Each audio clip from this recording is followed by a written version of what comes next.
بسم الله الرحمن الرحيم.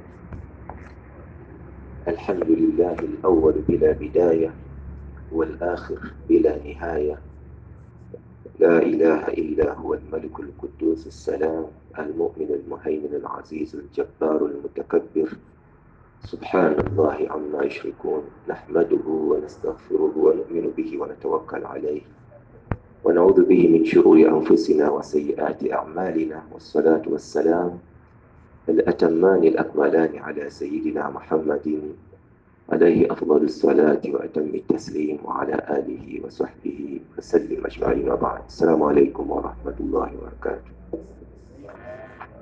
Allah tumutendereza n'amatenda amajjuvu ne tumwebaza ku ebyo byatugabiridde. Tumwebaza olw'obusiraamu, eddiini y'amazima. Tumwebaza olw'obulamu bw'atuwadde. Tumwebaza olw'ebiyungo by'atulekedde. Tumwebaza olw'ebyengera byonna byetasobola kumenya ntitubimalayo. Tusaba okusaasira n'emirembe gw'ekitiibwa Nabbi Muhammad sallallahu alaihi wasallam, yentaka bano okulaba nga atutuusaako eddiini eno, ne basahaba be abamukwatirako, ne battabiina ila yaumi ddiin. Tuli mu mwaka ogw'omunaana nga tulaba ekyafaayo kya Nabbi sallam eky'okuyingira Makka n'okujeddiza, kitiyitibwa Fathu Makka. Fathu Makka yaliwo mu Ramadan nga bwe tuzze tulaba. Nabbi yayingira olunaku olw'19 mu Ramadan, era twalaba emikolo gye yakola ng'ayingidde mu Makka. Yanaaba n'agenda ne yeetooloola emirundi 7, naye teyagenda ku saayi. Lwaki? Kubanga teyali umra. Ekyali kimututte e Makka kwali kuwamba Makka, so si kukola umra. Olwekyo teyayingira Makka n'anniya ya umra. Bw'amala okuwamba Makka, okugiyingira mu mirembe, wadde waaliwo bu groups obumu obwayagala okuteekawo resistance ne bulwana, nga bwe twalaba group ya al-Awbash, abo abakonfrontinga Khalid bin al-Walid n'eggye lye n'abattamu be yabattamu. Nabi sallam generally yayingira Makka bihududin wa salam, yayingirira mirembe nga tewali kulwana, kubanga yabagwako tebeetegese. Ate yali amaze okulabula Abu Sufyan ategeeza abantu b'omu Makka tewabawo ateekawo resistance, era n'abagamba buli omu ayingire mu nnyumba ye yeggaliremu, oba ayingire mu muzikiti, oba ayingire ennyumba ya Abu Sufyan. Atasobola ekyo afulume Makka. So Nabbi sallam n'ayingira Makka n'abasiraamu mu mirembe, mu kitiibwa, mu ssanyu. Twalaba bw'amala okwetooloola emirundi 7, twakikaatiriza tugamba nti omuntu agenze mu Makka omulundi gwe oguba gusooka for that time, yeetooloola Kaaba eyandibadde nga tahiyatul masjid gye tusaala mu misikiti gino. So Nabbi sallam yeetooloola Kaaba emirundi 7 ng'ali ku nsolo ye, makulu ensolo ye yamwetoolooza. Abo bannafikiri bajjawo amateeka agawerako. Omuntu asobola okukola tawaafu either nga bamusitudde, mbalaba abamu oluusi olw'obunafu, oba ng'alina kye yeebagadde. Tekinologiya eyo jjajjira mu maaso eyo kikakasa. Wajja kubaawo abakola tawaafu nga bali ku byebagalo bye beebagadde, oba bali bamu konveya, oba bali bamu ki. Naye kikkirizibwa nga tukijja ku kya Nabbi sallallahu alaihi wasallam okuba nti yeetoloola ali ku nsolo ye. Twalaba yeetoloola bw'asoma ayat za Qur'an, waqul jaa al-haq wa zahaqa al-batil inna al-batila kana zahuqa, nga bw'amenya amasanamu agaali geetoolodde Kaaba. Era bw'amala okwetooloola yatumya Uthman bin Talha ajje asumululewo Kaaba, amuggulire Kaaba. N'aleeta ekisumuluzo. Nabbi n'ayingira Kaaba oluvannyuma lw'ogirongoosa ebyalimu n'okusiimulamu ebifaananyi, era ne mu Kaaba n'asaaliramu. Bw'amala okusaala, Nabbi sallam baali batuuseeko Kaaba, bano baagikatembe. Kaaba oluggi lwayo luli waggulu, teruli ku nga bw'olaba kino, luli waggulu, si lwangu lwa kuyingira, omuntu aluyingira n'amadaala. Bw'amala okusaala ayimirira ku luggi lwa Kaaba agenda okuwa khutba. So kye twagala okutunulako main olwaleero bye bigambo bya Nabbi sallam bye yayogera eri abantu ng'ayingidde Makka olunaku olw'22, olunaku olw'20 mu Ramadan. olunaku olw'20 Nabbi sallam bw'amala okumanya nti Makka mulimu 5 bonna abandi badde bateekawo resistance teryasobodde gikola, yayimirira Kaaba n'atendereza Mungu jalla jalaalu. Yatandika n'agamba nti Allahu akbar, Allahu akbar emirundi 2. Alhamdulillahi wahda nasara abda wa a'azza junda wa hazama al-ahzaba wahda. Ebyo ebigambo yatandika nabyo n'atendereza Allah subhanahu wa ta'ala. Alhamdulillahi wahdahu, atenderezebwa Allah yali omu mu bwakatonda bwe. Nasara abdahu, asobodde okutaasa omuddu we. Wa a'azza jundahu, ejje lye lino ery'abasiraamu n'aliwa ekitiibwa mu Makka. Wa hazama al-ahzaba wahda, n'asobola okukkakkanya n'okudifiitinga ebibinja byonna bibadde bimwetebedde. Ebigambo ebyo Nabbi sallam byebimu ku yayogera n'atandika nabyo, n'ayogerawo n'ebigambo ebirala. N'agamba nti annaasu li Adamu wa Adamu min turab, abanga abantu bategeeza olwo abasiraamu n'abatali basiraamu bakuŋŋaanye, abasazeewo okuddukira mu Makka mu muzikiti, n'abasiraamu be yayingidde nabo emitwalo 10 bakuŋŋaanye, abagamba nti annaasu li Adamu wa Adamu min turab, mbategeeza nti abantu ffenna twava mu musajja omu Adamu, wa Adamu min turab, ne Adamu nabbi Allah yamukola yamutonda ng'amujja mu ttaka. Ensibuko yaffe ettaka kubanga kitaffe omukulu yava mu ttaka. La fadlu li-arabiyyin ala ajami illa bittaqwa, omuwarabu talina kyasinga atali muwarabu ekibaawula kutya Katonda. N'asoma aya ya Allah eri mu suratul Hujurat. Allah agamba billahi minash shaitanir rajim, ya ayyuhan nas inna khalaqnakum min dhakarin wa untha wa ja'alnakum shu'uban wa qaba'ila lita'arafu inna akramakum 'inda Allahi atqakum. Yabasomera etteeka eryo Allah ategeeza mu suratul Hujurat, yakoola abantu n'abagamba nti ya ayyuhan nas, abanga abantu, inna khalaqnakum min dhakarin wa untha, nabasonda nga buli omu ku ffe buli omu ku mmwe mujja omukyala na musajja, amakulu ayina maama ayina taata. Inna khalaqnakum min dhakarin wa untha wa ja'alnakum shu'uban wa qaba'ila lita'arafu, era nabateekamu amawanga n'ebika lita'arafu, abamu bavuunula mumanyagane, naye nga buli omu namuwa urufu, namuwa obuwangwa obw'enjawulo. Amawanga oyinza okugamba abaddugavu, abazungu, abawarabu, weebityo, oba oyinza okugamba bannayuganda, bannakenya, bannigeria, abazungu n'ebifaanana bwe bityo. Abo bonna amawanga. Inna khalaqnakum min dhakari wa untha, nabatonda nga muva mu maama ne taata, ate ne mbateekamu ebika lita'arafu inna akramakum 'inda Allahi atqakum. Eryo etteeka n'alisomera abantu ng'abategeeza abantu bonna kyekimu, twenkana, ekitwawula butya bwotya Allah n'okumutegeera jalla jalaaluhu eyakutonda. Awo mu incidenti eyo bannasiira balina ebigambo bingi bye boongeramu. Waliwo kye bayita fiqhu al-awliyat. Fiqhu al-awliyat, fiqhi ow'okumanya oba okutegeera okw'okumanya ekisooka ku kiddako. Waliwo wootuuka ng'olina ky'olina okukulembeza n'osembyayo ekintu, amakulu ebintu bikyukagana okusinziira ku mbeera eriwo. Singa ekyo kibadde tukimanyi, ebintu oba eddiini osobola okugikola okusinziira mu mbeera gy'olimu. Abali wano engeri gye tusaala, ab'e Gaza si bwe basaala abali mu bikompola, embeera tebasobozesa. So fiqhul awliyat, abannafiki bagamba nti Nabbi sallallahu alaihi wasallam gino emirundi 2 twalaba mu sulhul Hudaybiya we bamukkiriza okujja, ne wano yeetooloola Kaaba nga kuliko amasanamu. Naye Nabbi yandibadde asobola okwetooloola Kaaba nga kuliko amasanamu? Ekyo mu ntegeera yaffe yandibadde takisobola, takikola.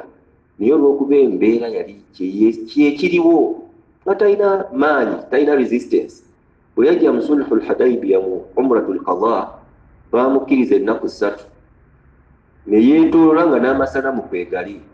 kati owentegeera entono ayinza okugamba nabbi yasinza amasanamu la bwe tugenda mu fikul awliyat tutegeera mu ngeri eyo nti nabbi yakikola okwokubanga embeera bwe yali n'obusobozi obugajjako yali tabuyina.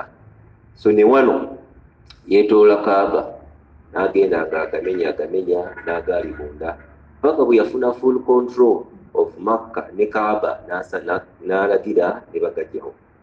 N'olwekyo abantu bwe baba bakola eddiini yaabwe oyinza okutambula n'osaba abantu nga balina kye bakola, sooka otegeere kiki ekibakozesa kino, lwaki bakola bwe bati.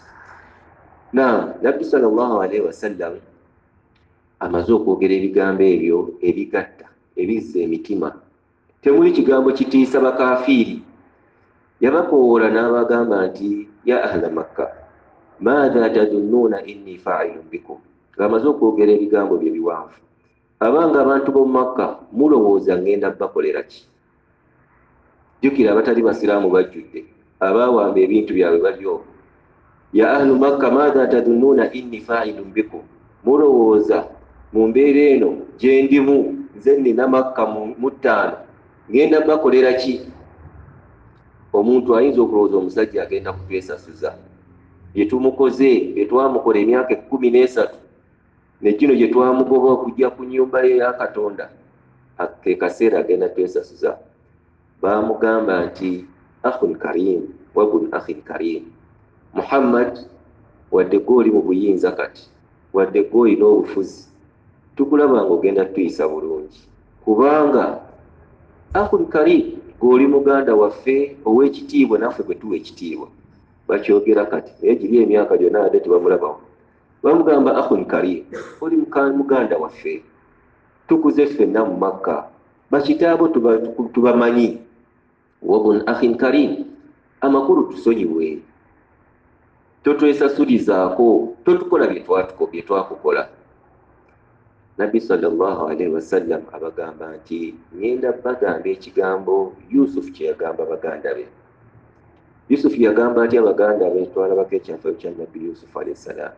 Yusuf baganda be baamukola bye mwamukola mu kimanyi history ye, ne batuuka n'omutunda n'omwagala omutta ne bamukasuka mu kinnya. Bwe yawona ekinnya ne bamutunda baganda be abazaalibwa Yakubu, ne bamutunda nga slave. Abasuubuzi abaali basuubula ne bamutwala e Misiri ne bamutunda. Naye emyaka gye gyetooloolera, embeera Mungu n'agikyusa, enjala n'egwa e Palestine, bakkakkana bagenze kusaka mmere e Misiri. Yusufu yategeera baganda be nti bano be baganda bange abankola biri, naye essaawa eno tebakyanzijukira. Naye oluvannyuma ng'amaze okubeeraga, baamubuuza ainnaka la anta Yusuf, ye gwe Yusufu? Qala ana Yusuf, yenze Yusufu wammwe muganda wammwe. Naye baamugamba tallahi, baalayira Mungu n'agamba nti lakad atharaka Allahu alaina wa in kunna la khati'in. Yusuf, Mungu akutusukulumizaako, akuwadde ebitiibwa, naye twagala okwetondera, twali basobya, twayonoona, bye twakola tusonyiwe. Yusuf yabagamba atya? Qala la tathriba alaykum alyawm yaghfiru Allahu lakum, sibalinaako nsonga, temulina na kwetonda, mbasabira ne Mungu abasonyiwe. So Nabbi sallallahu agamba abantu b'omu Makka, ngenda bagamba ekigambo kya Yusuf alayhi salam kye yagamba baganda be, la tathriba alaykum alyawm, sibalinaako nsonga abantu b'omu Makka, bye mwampola sibiinaako na nsonga, mbyesonyiye. Yaghfiru Allahu lakum alyawm, mbasabira Mungu abasonyiwe bye mwakola. Omutima ogwo ogw'okusaasira, ogw'okusonyiwa, Nabbi sallallahu alaihi wasallam gwe yalaga abantu b'omu Makka beewuunya. Omusajja azze n'ejja eddene n'abasanga nga tabyetegese, baabawambako ebintu byabwe ne batta n'abantu baabwe, abasonyiye busonyiye bw'atyo. Nabbi agamba basonyiye, idhabu fa antum tulaqa, buli omu akwate makubo ge, muli baddembe okukola kye mwagala, mbasonyiye, sirina kye mbabanja. Abamaziga amangu ne bakaaba. Akaseera ako abaasiramu kabaali bangi ku lw'ebigambo bya Nabbi sallallahu alaihi wasallam bye yayogera. Wamala obbasonyiwa ne batandika okuyingira mu Busiraamu. Naye tugenda kukolako ku mitwe emitonotono. Nabbi sallallahu alaihi wasallam bw'amala okugamba ebigambo ebyo, esswala ya dhuhur n'etuuka. Bw'etuuka ayita Bilal, mugamba Bilal, ogenda kulinnya ku Kaaba eno waggulu oyaziine. Kaaba mpanvu ekoma eri nga bw'olaba akasolya kano. Bilal, ogenda kulinnya ku Kaaba oyaziine salatu dhuhur. For the first time abantu b'omu Makka bagenda okuwulira okwaziina. Oli yandigambye ye ate we bajja mu umra tebayaziina, tebalina buyinza nga terina abakkiriza kwaziina. Kati olw'okuba yalina obuyinza, abantu b'omu Makka bagenda okwaziina, bagenda okuwulira ku adhan ekiyitibwa okwaziina for the first time. Naye olw'okuba gundi yali mpanvu, Bilal yali tasobola kugirinnya. Nabbi sallam yayita Abubakar ne Umar, abasajja ab'ebitiibwa nga tubamanyi bakhalifa abo babiri. Nabagamba Abubakar ne Umar, mujje muteekewo ebibegabega byammwe Bilal abalinnyeko alinnye. Omuddu eyali omuddugavu agenda kulinnya ku bibegabega by'abasajja Abakuraishi ab'ebbeeyi ab'ebitiibwa. Era ne bakikola nga tebalinaamu na kwesika.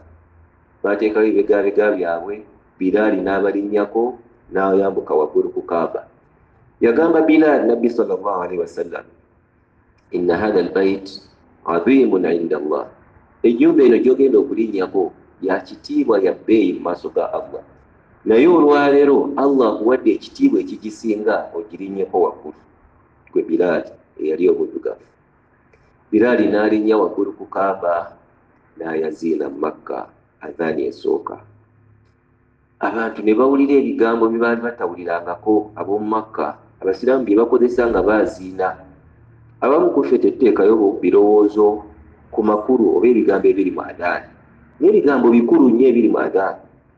Allahu akbar, Allahu akbar, paka eri gye bigwera la ilaha illallah. N'abiddiŋŋana. Aba ayogera akola adhaani, abatali Basiraamu bamutunuulira, bamwewuunya, bawulira ebigambo. Abalina ennugu ebatta muli baraba Abasiraamu batuuse ku kino. Mu bamu ku baawulira ennugu, Abu Sufyan tumujjukira, Abu Sufyan ibn Harb, musajja oyo yasiramuka naye ng'obusiraamu bwe buli awo tannatereera. Yalina bw'atudde n'emikwano gye babiri abali abantu basatu. Kwaliko Al-Harith ibn Hisham, muganda wa Abu Jahal, n'omusajja omulala. Batunuulira Bilal yayaziina. Al-Harith ibn Hisham kwe kuba akaama, baali beesuddeko.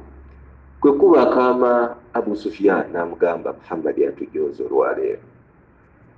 Muhammad atujooze. Ng'oli wagamba nti atukubisizza ogugwo. Muhammad n'ajja mu Makka n'atukola bino. N'atuuka n'okulagira, bamuyita Al-Ghurab al-Aswad. N'atuuka n'okulagira namuŋŋoona enzirugavu, bategeeza Bilal. Namuŋŋoona enzirugavu erinye ku Kaaba waggulu, ng'ate erinye ku Bakuraishi ab'ebitiibwa Abubakar ne Umar. Omu kwe kugamba Al-Harith kwe kugamba banne nti kitange yalyoka n'afa nga talabye ku bino. Kweganga alaba kinene, taata wange alyokanga n'afa nga talabye ku bino. Waliwo ekintu kyolanga kikuyitiriddeko. Yandibaddewo atya ng'alaba omuddugavu Bilal yali omuddu alinnya ku Bawarabu ab'ebitiibwa ate alinnya ku Kaaba waggulu. Olw'ekiragiro kya Muhammad, Abu Sufyan yagamba omusajja ono, nze sijja kwogera kubanga nkimanyi wenjogerera bweti bye nayogera bigenda kutuuka ku Muhammad, Katonda agenda bimugamba. Era abali awo mu kafubo kaabwe akabasatu, Nabbi sallallahu alaihi wasallam n'ajja we bali. N'abagamba nti Allah ntuusizzaako ebigambo bye mbadde mwogera, akafubo kammwe mbitegedde. N'amubuulira bulungi ono byayogedde, oli omuyise Al-Ghurab al-Aswad, naawe Abu Sufyan ogambye kino ekigambo.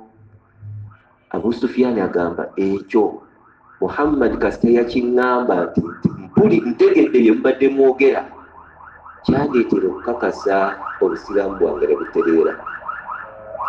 Nze yasiramuka nga ndi mushaka, ekigambo kya Nabbi kyankola ki? Okumanya nti nategeera nti Nabbi kutubuulira bye tubadde twogera mu kaama. Mu kaseera ako n'entegeeza obusiraamu bwange. So incident eyo yali nkulu. Nabbi sallallahu alaihi wasallam bamaze okusaala dhuhuri atandika okuyolokaaminga abantu bajja okusiramuka bibinja n'ebibinja. Suratul Fatih, suratu an-Nasr tugimanyi. Allah agamba billahi minash shaitani rajim, idha jaa nasrullahi wal fath wa ra'aita an-nasa yadkhuluna fi dinillahi afwajan. Eyo aya oba essura eyo ekkira mu Fathu Makka kwali kulangirira nti abantu bagenda kuyingirira mu Busiraamu nga teri kitala ate nga bangi bagenda kuyingira nga beeyagalidde. Nabbi sallallahu alaihi wasallam abaali awo alengera omukyalo omukadde ajja n'amulengera from a distance. Nabbi yamutegeera n'amusanyukira n'agenda gy'ali n'amugwa mu kafuba. Mukyala mukadde n'ajjako essuuka ye olw'olugoye lw'okukibegabega n'alwalira omukazi ono atuule n'atuula ne banyumya. Asaba bamubuuza, ya Rasulallah, ate ono omuzeeyi y'ani? Abagamba nti ono maama wange Halimatu Saadiya. Mujjukira omukyala eyamuyonsa nga muto ku myaka ku nnaku. Halimatu Saadiya, gamba ono maama wange Halimatu Saadiya, ummi baada ummi, maama wange eyanyonsa yamuyitanga maama oluvannyuma lwa maama wange owokubiri. Yasanyuka nnyo okulaba nga maama we azze okusiramuka. Kateebereza egyo emyaka gyonna yali tasiramukanga, asiramuse mu Fathu Makka. Omukyalo omulala omukadde era Nabbi amulengera, ono teyamugwa mu kafuba naye yamulaba n'ajja naye n'amusanyukira n'amwalirira. Ono ate ye ne banyumya biwanvu nnyo, akaseera ne kawanvuwa. Basahaba bamutunuulira, ne Aisha yali mu baali batunuulira Nabbi sallallahu alaihi wasallam. Nabbi abanyumya n'ono omukyala omukulu bagenda okulaba ng'akaaba mu mboozi wakati, ate oluvannyuma bagenda okulaba ng'aseka. Emboozi we yaggwa omukyala n'atambula. Aisha radiyallahu anha abuuza Nabbi, ya Rasulallah, nga bazeeyi, ate omukadde oli y'ani owokubiri? Omukadde owokubiri tetwamutegedde, twakulabye bw'okaaba bw'osanyuka mu mboozi yammwe, y'ani? Nabbi amugamba nti oyo omukyala bamuyita Al-Hawla. Al-Hawla mukwano gwa Khadija. Khadija mukyala wange yasooka. Kati tubadde awo ne twejjukanya emyaka gyaffe giri egy'edda, kubanga omukyala oyo yatukyaliranga nnyo ewaka wa Khadija. Kati tubadde awo ne twejjukanya, n'aleeta emboozi emu ng'ekaabya n'enkaaba, n'aleeta esesa n'enseka. N'olwekyo mbadde nina omuwa ekitiibwa. Bw'akoona ku linnya lya Khadija, Aisha kyamuyisa bubi. Kati wulira ebbuba ly'abakyala, mukazi yafada. Aisha kyamukola ki? Kyamuyisa bubi okumuwaanira Khadija. Nabbi yamuwaanira Khadija, mugamba Khadija, ebirungi bye nafuna mu Khadija mukyala wange. Aisha n'agamba, ya Rasulallah, alam yubdilaka Allahu khayran wa asghar minha? Okyatunyumiza Khadija paka kati Allah teyakukyusizaamu n'akuwa yeekoonako yeesongamu. Allah teyakukyusizaamu mu bakyala n'akuwa abasinga Khadija, ate nga batono okusinga Khadija. Tujjukire Khadija yamuwasa mukazi mukulu, si bwe kiri? Nabbi nga muto ku Khadija. Kati ate Aisha ye yali muto ddala. Alam yubdiluka Allahu khayran wa asghar minha? Allah teyakuwa bakyala basinga Khadija, babusinga obulungi n'obuto? Ekyo kyanyiiza Nabbi sallallahu alaihi wasallam. Kigambo kyani? Kya mukyala Aisha. Yamugamba, la wallahi ya Aisha, kyoyogedde kimenyewo. Allah tampanga mukyala yenkana Khadija. Ekyo ndowooza kiba abakubye knockout, si bwe kiri? Allah tampanga mukyala yenkana Khadija. Alinga amutegeeza, naawe Aisha tolina bw'osemberera ku Khadija. Era n'amuwa ensonga. Amugamba nti wasadni bimaaliha yawma an manahani nnaasi. Omukyala we namuwasa yanteere ssente ze, emmaali ye ne ngikozesa nga bwe njagala mu ddaawa. Ekiseera ng'abantu banyimye. Amanat bi yawma an kafara nnaasi. Omukyala yanzikiriza bwe naleeta obusiraamu,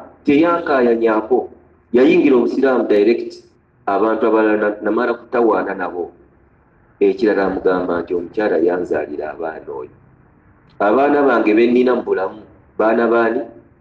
Alinga amugamba gwe Aisha mbadde nawe emyaka wanzaaliddeyo akaana. Akati ezo point Nabbi sallam azijjayo azigamba Aisha.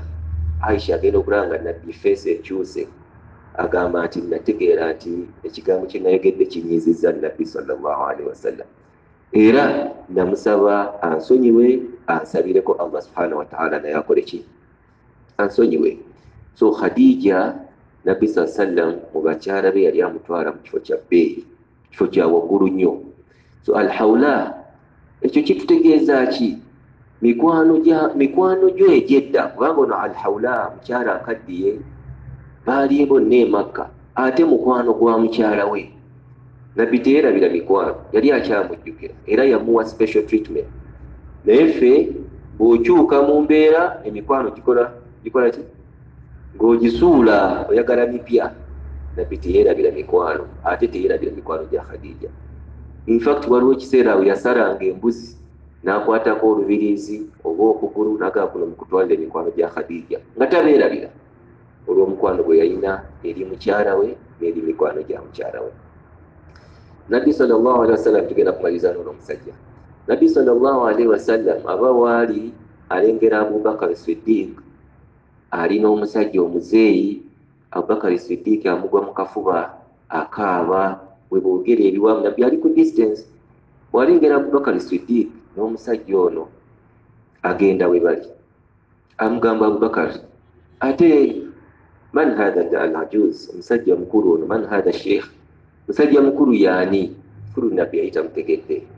Abubakar yamugamba hadha Abu Quhafa abi, ono ye kitange Abu Quhafa, taata wa Abubakar. Musajja mukadde, envi zimulidde ekyenyine ekirevu n'enviiri. Amugamba hadha abi Abu Quhafa, ono ye taata wange Abu Quhafa, jaaka yaslim, azze gy'oli asiramuke. Mungu wayagaliza abantu abamu emyaka gino gyonna taata wa Abubakar tasiramukanga, asiramuka kwolwo. Amugamba emaziga gano g'olaba nk'abassayo okulaba nga taata wange asiramuse ku myaka emikulu, myaka mikadde, okujja okusiramuka kyekindeesa amaziga. Nabbi sallallahu alaihi wasallam yasanyukirako omusajja mukulu Abu Quhafa n'amutoza shahada. Naye yagamba Abubakar, mugamba Abubakar, kubanga musajja mukulu yajja ali kagoye awenyera, atya omugongo gwefunyiza, alaba atawaana mu bantu bangi. Amugamba Abubakar, lwaki otawaanyiza musajja mukulu ono okumuleeta gye tuli? Singa waŋŋambye ne tugenda gy'ali ne tumusanga mu nnyumba ye n'otamutambuza kumutuusa wano. So Nabbi sallallahu alaihi wasallam akulaga ekitiibwa kye yawanga abantu abakulu. Yali mukulu naye yali myaka loza yali ayingidde 6 Nabbi sallallahu alaihi wasallam, naye ng'awa abasajja abamusinga ebyo ekitiibwa. So agamba Abubakar, tewanditawaanyiza musajja mukulu muleete eno mu kuyugaana kuno, wandiŋŋambye ne tugenda gy'ali ne tumubuulizaako mu nnyumba ye. Awo be bamu ku baasiramuka ku lunaku olwo Nabbi sallallahu alaihi wasallam olwa20 n'abalala bangi nga bwe tujja okulaba insha Allah. Subhanakallahumma bihamdik, ashhadu an la ilaha illa anta, nastaghfiruka wa natubu ilayk. Assalamu alaikum wa rahmatullahi wa barakatuh.